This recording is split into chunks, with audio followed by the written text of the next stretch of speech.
Hello, Green Wave fans. I'm Troy Dannen. I'm the Ben Weiner Director of Athletics here at Tulane University. And in this job, one of the unique and fun things I have the chance to do is interact with, some amazing student athletes, some coaches, media, people from all over the country that are coming to campus. And as a result of this, we've started this Wave Talk series just for you to get a chance to meet some of the people I get a chance to meet with. And this is episode 3.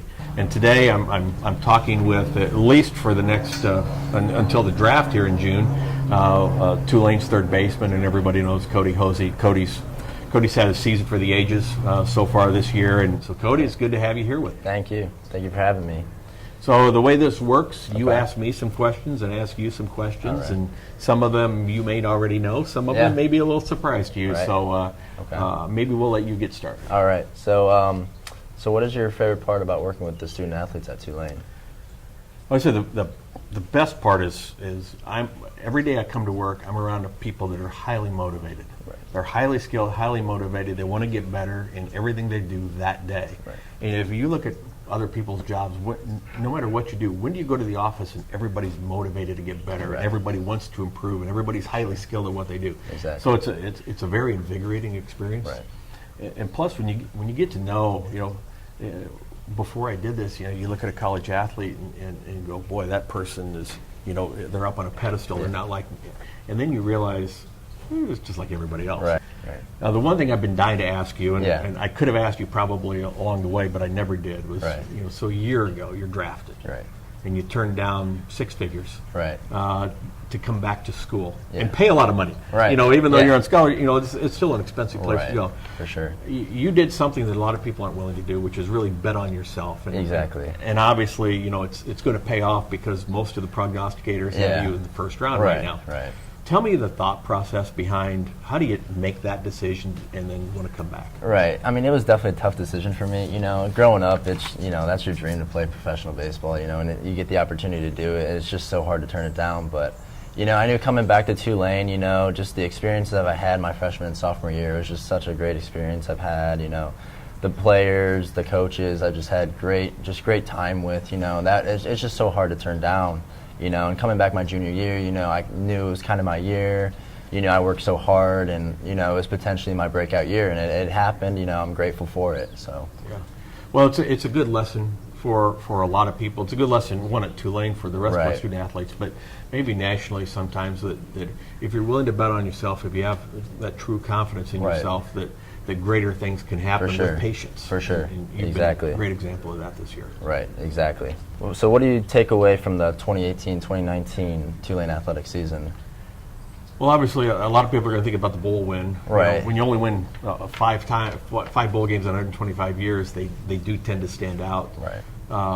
But I think culturally, I feel like it's a different place now. I think the drive and the expectation to win is present in every program from top to bottom. I don't think a lot of people understand. We've had a lot of transition in coaches, and you kind of lived it because you were recruited, in David Pierce's tenure, and then you came in here and you played for Travis, and almost every student athlete here experienced some type of a coaching change along the way. And for sure, talk to me a little bit about that adjustment, and it's because you're recruited under one philosophy and one personality. And, David and Travis couldn't be much different from a personality standpoint. Right, exactly, yeah. So, we were here in the summer, all of us freshmen, my class, we were here in the summer, taking summer classes, working out. And then we hear the news that David Pierce went to Texas, and we were just kind of sitting there like, who's going to be our coach? I remember you walking around with 3-4 coaches, around the stadium, and we were just kind of all observating that, and then we were just like, who's going to be our coach? And then we finally hear the news of Travis Jewett. I didn't know who he was at first. I met him first time, and it was just this high energy guy, just very passionate, wants to win, and it was a great feeling that he wanted to win so much, and then just now playing for him, it just replicates what he brings to the table here. Yeah. So I've got a little bit of news. All right. Now, at the time, this would be last Wednesday. Now that this is being recorded. Okay. Later this afternoon, they'll announce the semifinalists for the Golden Spikes, which is the Heisman Trophy, obviously college baseball, and you're in that list. Awesome. That's it's shocking. Yeah. Shocking. Well, it's kind of not shocking, but but Yeah, you know, for us anyway. But Right. you know, top players in the country, and you're Right. there. I mean, Right. it's a huge accomplishment for you personally. I mean, what does that type of recognition mean to you?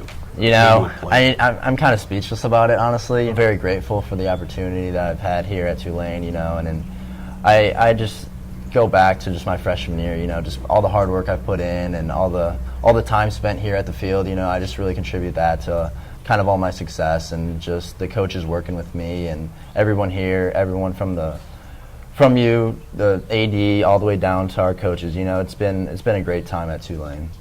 Yeah. It's good. Well, it obviously it's great recognition for the Right. institution, but for you, and it goes sure. back to what we first talked about. You know, you bet on yourself, and you go Right. from a late round draft Right. pick, which anybody in the world would love to have if you're in baseball, to the Exactly. point where you know you're one of the elite in the country, and Right. it's been very well deserved. And I would say this, and a lot of people don't know you. You know, Yeah. there's probably not a better representative that we could have in the Right. department to get that type of recognition, because Appreciate that. you've been humble, Yeah. you've been supportive, and it's never been about you here. It's Right. always been about the program. Right. And a lot of us have taken notice of that. We really Right. appreciate what you've Yeah. done for Tulane. Yeah, I appreciate that. And I'm going to assume I'll ask the question now. You know, Yeah. your first round draft choice, and I know that's a lot of guaranteed money, but you're probably going Right. to turn it down, right, and come back and play again next year. We'll see.